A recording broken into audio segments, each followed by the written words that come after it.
What's up everybody, Tendo here. And today we're going to talk about one of my absolute most favorite obsessions, and that's my controller collection. We're going to talk about what I collect and what I'm looking for, but more importantly, we're going to talk about how I display my controllers and some of the custom pieces that I've 3D printed to display them on. So check it out. Alright, first things first, let's talk about what I've got right now. What I've got right now is a really random mismatch of controllers. So far, I've just decided that though I love my controllers probably almost more than anything, I don't want to spend a lot of money on them. So right now, I only have what I've been able to find at thrift stores, which is, you know, it's like half of everything really. I've got like half of all the GameCube controllers, and I've got half of all the N64 controllers. And so right here behind me is where I keep all of what I've got so far. So like right here, these are my Xbox 360 controllers. I don't have a ton of those, especially considering how many of them there are. And then these are a lot of my Nintendo controllers. And then what else down here? Some of my PlayStation controllers. And here's the thing about this display. I don't like it. First and foremost, because the shelves are black. And even though I've got these bright LED lights on them, the controllers just kind of disappear in there. And as you know, a lot of controllers are black, so those really disappear in the black shelves. My future plans are to trade out this shelf here for these yellow shelves, which things stick out really well on. But these cases right here are an anniversary edition of the IKEA Billy bookcase, which means they only made a limited run of them, and I was only able to get my hands on the last 3 in my local IKEA. So I'm either gonna have to buy regular white IKEA Billy bookcases and paint them the same color yellow, or just wait until these things start to show up on Craigslist. I don't know, but eventually I'm going to take all these controllers out and put them on these shelves. So I'm going to jump back here and grab some controllers, and we're going to talk about the display stands that I've got them on.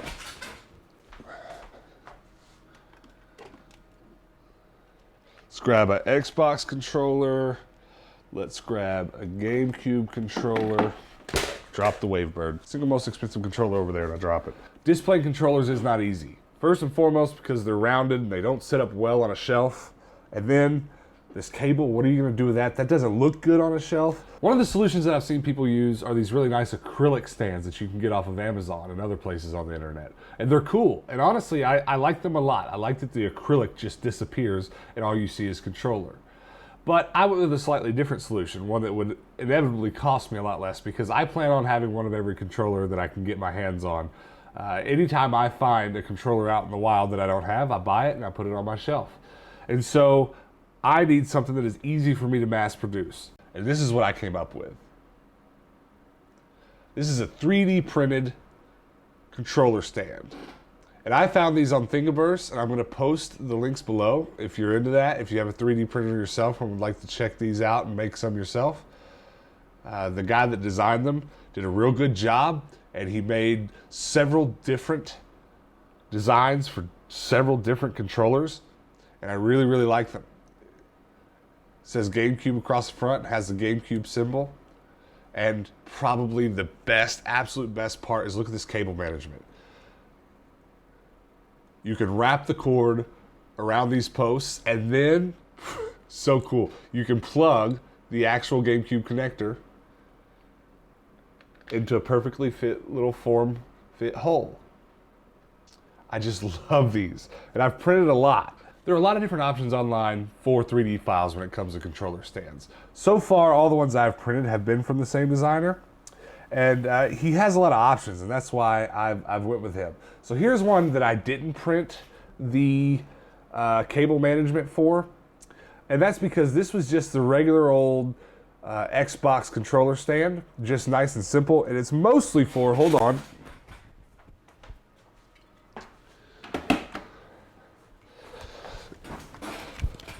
it's mostly for just your regular 360 controller or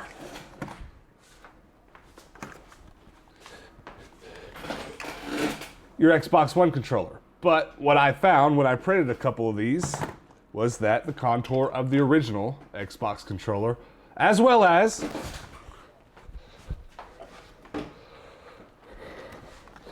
the OG Daddy Duke, it fits right on there, right? That being the case, these files without the cable management, they print a lot faster with a lot less material. So for all my Xbox controllers, I just went ahead and printed these regular old Xbox stands without the extra supports and the extra cable management.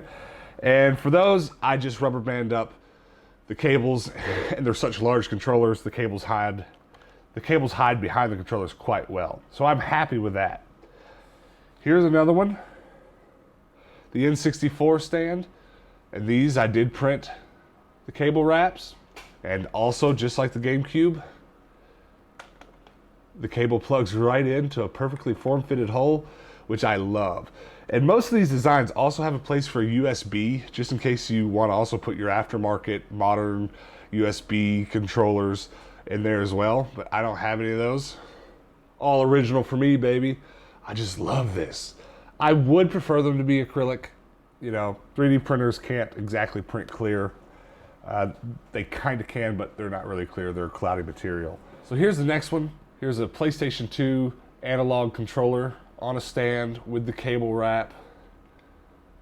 Same as the rest of them. Now, here's the curious thing about this one. Look how tall it sits right next to the N64, which is twice its size. This one's a bit curious, and I'm not sure exactly why it's like that. Maybe it's because it's hard to get the clearance with the connector here. I'm not exactly sure. I would like it to sit a bit lower, but at the same time, displaying lots and lots of controllers, this is okay. Because when they're on a shelf, if I want to put the PlayStation controllers behind the Xbox, it's very easy for them to sit up like this. So that's not the worst thing in the world. This is my favorite PlayStation 2 controller as well, that see-through green. Oh, what a thing of beauty. So that's all the different types of stands that I've printed for different types of controllers. I've still got a lot more to go. I haven't printed a stand yet for my Super Nintendo controllers, which, side note though, I did just buy a Super Advanced controller, which is right here, right over here behind me, and that is just sitting on a plate display stand. You remember how your grandma would display her nice china? That's how I displayed that, and it's perfect. So for some of the bigger stuff I have like that, I'm not going to print anything custom for those. But I still need to print a stand for my NES controllers. There's tons more to go. So there probably will be an update to this video. All right. What I want to know is, what looks better? The controllers in the black shelf coming out of the dark, or the controllers on the light shelf? What I kind of think is that it's 50-50 really, because the stands that I've printed, they disappear in the black and all you see is the controller. Over here you see the controllers a lot better, but then there's these big plastic black stands. I just don't know. I do have one more option though. Let's take a couple controllers. Let's grab one that's not black. These are IKEA Gnibli shells. I don't know how to pronounce it. I don't speak Swedish. These shells I thought might be a good option because look how they just perfectly fit in there. Once again, the controller sticks out, the stand kind of disappears. And so just imagine, if you would, you know, just 20 controllers, nothing but controllers here. I think that would be a good option too. I do like my yellow shelves, and I even thought maybe this would be even better if I painted these shelves yellow and then put the controllers in them. I don't know, but these shelves are really easy for me to find. They're $60 a piece new, which makes them a bit expensive for how little shelf you get. But I find them at Goodwill's and at, you know, their stores all the time for $5 or $6. So I could line the wall with these and do nothing but controllers. As you can see here, I'm already doing it with my Game Boy collection, my very slowly growing Game Boy collection.